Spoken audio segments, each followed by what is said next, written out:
Desde La Habana, Cuba, te doy la bienvenida a Con Género, un espacio que promueve el diálogo y la equidad entre todas y todos. Soy Maicel Bello Cruz y ya te invito a que te mantengas con nosotros. Hoy en nuestro tema en perspectiva estaremos hablando acerca de paternidades antipatriarcales.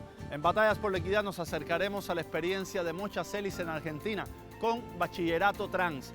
Y en Cultura con Género le echaremos un vistazo a la propuesta cultural de Furia Soprano en España. Un tribunal chileno sobreseyó una demanda interpuesta por la policía contra las 4 integrantes del colectivo feminista La Tesis, en que se las acusaba de incitar a la violencia. En junio pasado, Carabineros de Chile denunció a Las Tesis por incitar a la violencia tras la difusión de un video en que las 4 integrantes aparecían fuera de una comisaría vestidas con sus tradicionales mamelucos rojos, mascarillas y una bandera chilena en una tela negra, mientras una voz femenina leía un texto contra Carabineros. Sus 4 integrantes, Paula Cometa, Lía Cáceres, Sibila Sotomayor y Dafne Valdés, manifestaron que esperan que ningún colectivo artístico o artista en Chile tenga que enfrentarse a un proceso judicial por el contenido de sus obras. La performance Un violador en tu camino, que se ha convertido en un himno feminista a nivel mundial, fue presentada por primera vez en noviembre de 2019 en las calles de Valparaíso, 120 kilómetros al este de Santiago, en medio de las protestas sociales que estallaron en Chile a partir del 18 de octubre de ese año. A través de la iniciativa Spotlight, una colaboración entre las Naciones Unidas y la Unión Europea centrada en erradicar la violencia de género a nivel global, se produjeron 3 campañas que lograron viralizarse en todo el mundo. Las mismas estaban destinadas a varones adolescentes de entre 12 y 17 años y el objetivo fue incentivar a la reflexión sobre la importancia de promover masculinidades saludables y libres de prejuicios. Con el eslogan Amigo date cuenta, se busca combatir el machismo que también afecta a los varones y la discriminación contra la sensibilidad de los hombres. ¿Te incomoda ese mensaje en el grupo de WhatsApp? Claro que molesta. Porque ese chiste es discriminador, porque ese comentario es agresivo, porque eso que muestra es machista, porque ese meme es violento, porque compartir imágenes de mujeres sin su consentimiento es violencia, porque burlarse de la diversidad es violencia. Y toda esa violencia que circula en el grupo no es gratuita, termina haciendo daño a otras personas y a nosotros mismos. ¿Y qué hacemos con esto? Intervengamos, digamos cómo nos sentimos, expliquemos por qué nos molesta, pidamos que no lo hagan más. Establezcamos códigos copados y propios en el grupo para no lastimarnos ni lastimar a nadie. La campaña contó con 2 videos y 5 tutoriales animados que aportan herramientas concretas para promover el cambio de comportamiento en temas como las complicidades en los grupos de amigos, el acoso, el consenso en las relaciones sexuales y la participación de varones en tareas del hogar y de cuidados. Al menos 50 varones, que son referentes en las redes sociales, compartieron las publicaciones en sus cuentas, generando un impacto en Instagram que llevó a ganar 15 millones de nuevos seguidores en la red social. ¿Qué hay que comprar? Decime y lo hago. Te propongo ahora conocer algunos datos sobre los permisos de paternidad en el mundo.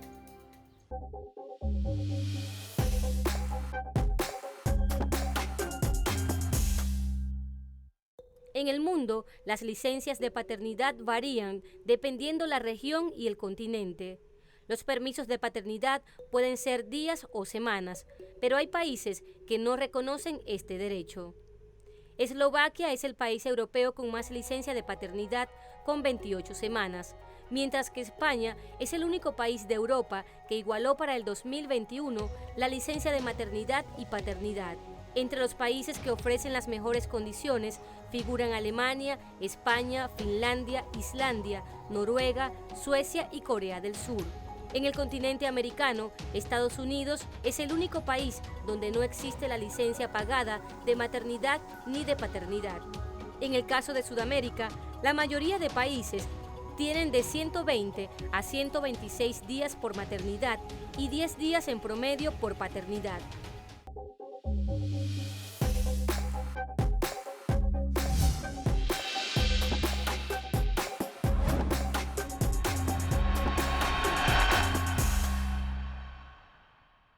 En nuestro segmento del lenguaje te propongo definir el término paternidades antipatriarcales.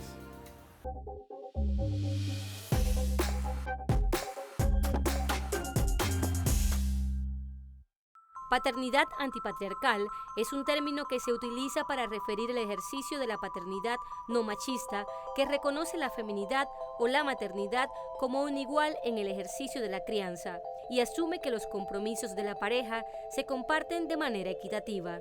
Define el ejercicio de la paternidad de manera crítica ante el modelo tradicional de los géneros que centra el poder solo en la figura masculina.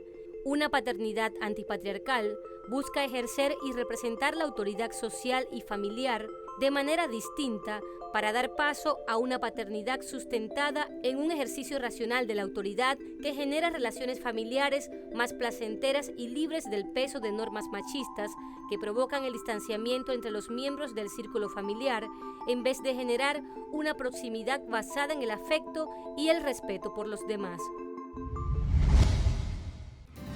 Según UNICEF, cuando se establecen los vínculos entre padres y recién nacidos, aumentan las interacciones entre padres y madres de una manera positiva. Se desarrolla el cerebro de niños y niñas, lo que produce una mayor capacidad de aprendizaje y también una predisposición hacia una vida mucho más feliz. El sistema patriarcal se caracteriza por reservar la autoridad de forma exclusiva al sexo masculino. Por generaciones los hombres han ejercido una masculinidad autoritaria y violenta, no solo hacia el sexo femenino, sino también contra sus propios hijos, con quienes sostienen relaciones distantes y frías para responder al patrón establecido para los varones que suprime sus derechos a la sensibilidad. Pero existen colectivos de hombres queriendo desde la práctica y la reflexión cambiar esta realidad, asumiendo el reto de una paternidad no estereotipada con responsabilidad emocional. Me parece que lo que primero deberíamos subrayar es que este tipo de distintos ejercicios de la masculinidad que estamos presenciando actualmente son resultado de las fricciones, de las fisuras de la masculinidad hegemónica. La masculinidad hegemónica es la ideología del patriarcado que permite que los individuos que nacen con pene puedan tener un lugar social en la realidad. Pero es un ideal normativo, es un ideal regulatorio que siempre ha echado aguas por donde ha estado, siempre que se ha querido imponer ha creado una serie de exclusiones, pero creo que el surgimiento de otras formas de ejercicio de la masculinidad viene dado en gran medida por el accionar de los distintos movimientos feministas. Los varones que manifiestan posturas antipatriarcales promueven una ruptura con el cerco machista que determina el ejercicio de la masculinidad como una posición de poder y superioridad respecto a la mujer. Uno de sus cuestionamientos está relacionado con nombrarse varones y no hombres, pues este último ha sido el término destinado a los privilegios de ese sistema en la historia de la humanidad. Impulsar paternidades antipatriarcales no se trata de un cambio de apariencia, sino que propone la despatriarcalización de la vida. Dicho proceso no solo es individual, sino colectivo. En él se pueden identificar dos momentos. El primero pasa por reconocer y desmontar los privilegios que se obtienen por el hecho de ser hombres, y la subordinación y las violencias necesarias para producir dichos privilegios. En el segundo, la reflexión colectiva y denuncia social de un modelo que en el plano cultural limita el acceso a recursos y oportunidades a los sujetos no masculinos y amplía las brechas sociales, económicas y políticas entre los géneros. De esa manera, estos colectivos trabajan por derechos iguales para mujeres, hombres y personas LGBTIQ, por el fin de la violencia contra las mujeres y por el acceso y libre ejercicio de los derechos sexuales y reproductivos. En ese gran contexto de fricción, de crisis, de rupturas, surgen unos otros ejercicios de las masculinidades. Hay ejercicios de masculinidades justamente que para responder o para contrarrestar al avance del movimiento feminista deciden concentrarse en sí mismos y desarrollar una suerte de fuerza entrópica y constituirse como tales e ir detrás de la búsqueda del masculino ideal. Esa es otra forma de compactación del ideal hegemónico de la masculinidad. Y existen otro tipo de masculinidades que ciertamente están hablando desde esta suerte de cansancio que vamos teniendo los hombres ante los imperativos de la masculinidad hegemónica, que no dejan de ser imperativos que nos deshumanizan a los hombres y también a las mujeres y a la sociedad en general. El tema de la paternidad es algo que debe ser tomado con mucho cuidado. Hay olas de movimientos de hombres que reclaman para sí la paternidad en familias, en uniones que se han roto, pero las reclaman en función de ganar una batalla que generalmente está enmarcada en misoginias o en episodios que nunca dejan bien paradas, sobre todo a las mujeres. Y que en último término esa paternidad no la van a llevar estas personas, sino básicamente en las familias, las abuelas o las tías, qué sé yo. Diversos colectivos han asumido las nuevas masculinidades como plataforma de acción política, conscientes de los riesgos que implica el uso común del término, y consideran estratégico aprovecharlo para llegar cada vez a más hombres y así promover su conceptualización como el ejercicio crítico permanente del poder en el plano individual y social, cuya materialización se alcanza ya no en el discurso, sino en la práctica cotidiana, en lo privado y lo público. Ahora, llegar a ese punto, llegar a un punto en que yo me construyo antipatriarcal, implica empezar desmontando los principios que hacen que la heterosexualidad sea normativa, que implican que la sexualidad sea binaria, que implican que la sexualidad sea genital y que básicamente en el fondo implican que el género siga siendo la línea divisoria que pone a los hombres en el privilegio social y a las mujeres del tipo que sean siempre en un lugar subalterno. Ahora, hay hombres y hombres con poder dentro de los mismos grupos subalternos. La masculinidad hegemónica se mantuvo durante siglos, hasta que la entrada de las mujeres al mundo laboral propició que los roles de género establecidos se alteraran y los hombres tuvieran que replantear la posición que ocupan en la sociedad, desechando las viejas ideas y estereotipos que erróneamente estaban asignadas a cada sexo. Así surgieron estas nuevas masculinidades que invitan a desaprender los roles de género y terminar con la violencia de género y rechazar todo tipo de machismo. Que la sociedad reflexione sobre la necesidad de que la paternidad sea un espacio al que las empresas, al que los empleadores otorguen un tiempo suficiente para que haya una cercanía entre las criaturas y sus padres, me parece que es supremamente importante. Ahora, esa es la medida formal, a esa medida hay que nutrirle de contenido, porque yo podría dedicarme en el tiempo que tengo para dedicarme a la paternidad, que creo que en Ecuador son como 3 semanas, me parece, o creo que son 2 meses, algo así. Yo podría ahí reforzar todos los roles machistas y misóginos. O sea, y creo que el gran desafío justamente es este. El gran desafío es no colocarnos en una guerra entre sexos, sino entender que esa división de géneros es una división de poder.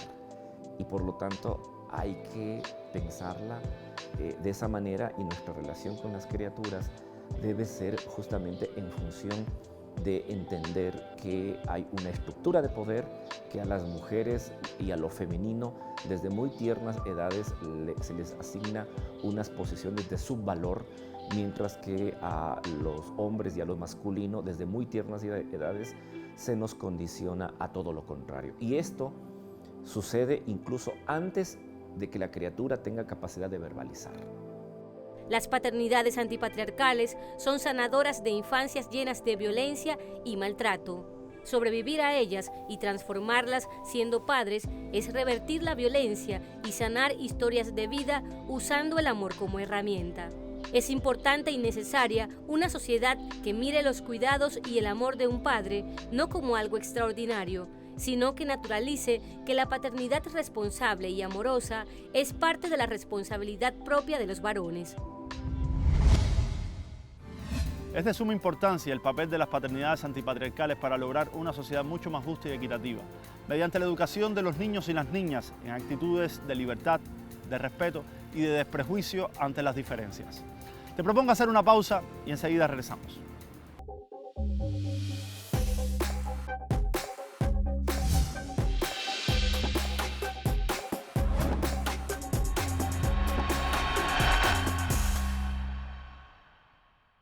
Hoy en Batallas por la Equidad nos acercaremos a Mocha Celis con la primera escuela trans en el mundo. Una experiencia que busca corregir esas deformaciones estructurales que sufre la comunidad trans en Argentina. Veamos.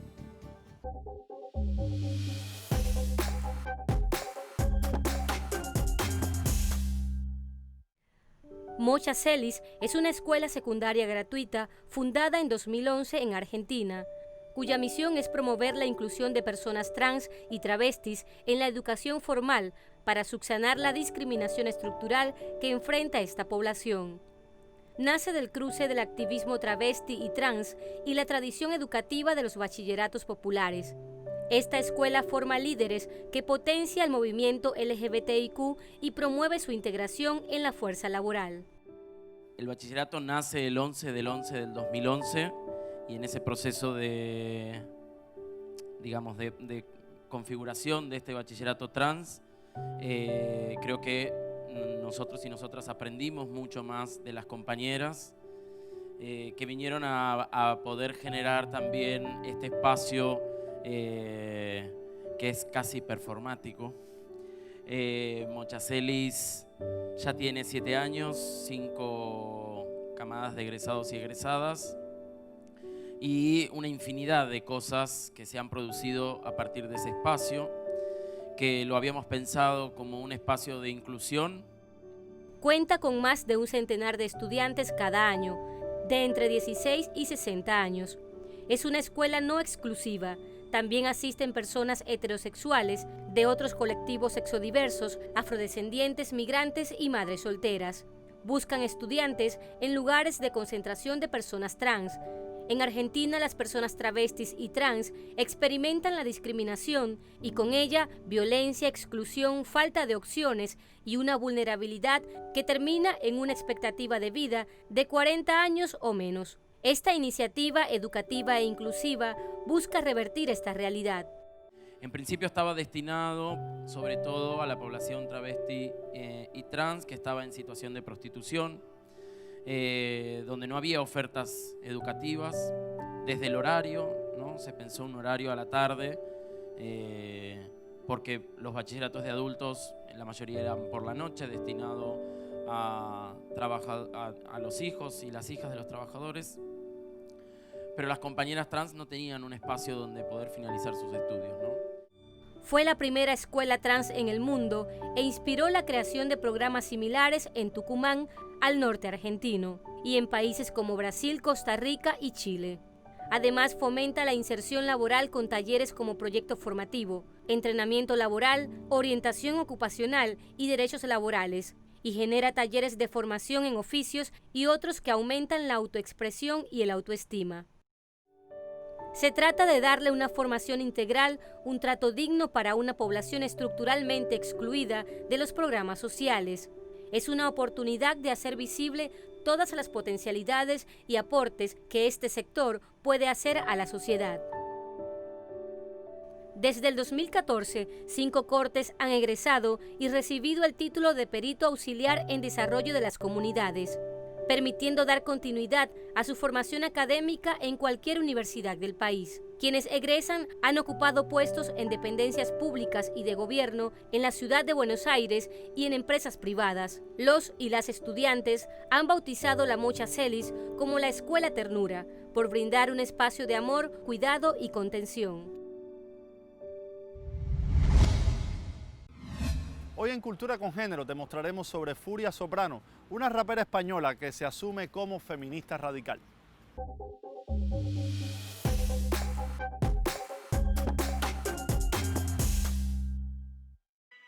Nerea Lorón Díaz conocida artísticamente como La Furia, nació en 1983. Desde niña tenía un profundo sentido artístico de la vida y de sus vivencias. La unión de todo esto dio como resultado un fenómeno en ebullición que tuvo que inventar espacios y experiencias en un mundo en el que no había lugar para el rap de mujeres. En 2013, con el disco No hay clemencia, implementó sus propios códigos y se atrevió a actuar en escenarios donde nunca antes había mujeres. Yo lo que hago es utilizar el rap como una herramienta de empoderamiento feminista, porque es una música que a mí me gusta y que a mí me sale a hacer. Me expreso fácilmente así, me gusta escribir rimando, lo hago desde pequeña y para mí es una herramienta. O sea, yo no busco cambiar el rap, o es que a veces estas preguntas es como que realmente no es que esté buscando modificar un estilo para nada. O sea, yo utilizo el rap, o sea, a mí me sirve el rap y para mí es mi herramienta de expresión. Participó en el famoso programa español La Tuerca con el tema Aborto Retrospectivo, que tuvo amplia difusión. Después vendrían los discos Vendaval en 2017 y en 2019 participó en la Canción de la Córrica, una marcha reivindicativa en apoyo al euskera, idioma autóctono del País Vasco. Ella describe el rap como un vehículo para llevar mensajes necesarios a las mujeres. Al bailar y cantar desde el género urbano, logra hacer visibles las realidades y las violencias que viven las mujeres a diario. Su nombre artístico, La Furia, es una expresión de su enfado con la sociedad, debido a que a las mujeres no se les permitía enfadarse porque eran tachadas de locas e histéricas. En cuanto nos enfadamos ya nos tachan de histéricas o de locas, o pues es de alguna forma como poner encima de la mesa de pues que efectivamente estoy enfadada o estamos enfadadas, no solo yo, y que tenemos muchos motivos para estarlo. También es una manera es como una carta de presentación, ¿no? Es como, bueno, parece que también a las mujeres no se nos llama a la puerta, ¿no? Es como que aquí puedes pasar porque todo esto es tuyo, y no, es una manera de decir, mira, soy La Furia. Primero vamos a presentarnos y luego ya veremos si somos amigos. Yo por lo que peleo es por poder ser, que es al final algo que nos permite el feminismo. La Furia es al día de hoy una de las voces más reivindicativas del rap feminista, tanto que imparte sus propios talleres en esta área, en los que también se analiza el machismo en las canciones. Y con esta información llegamos al final. Recuerda que puedes seguir estas emisiones en nuestra página web telesurtv.net, así como nuestro canal de YouTube Congénero Telesur. Te dejamos con un tema de Furia Soprano. Hasta una próxima entrega de Congénero.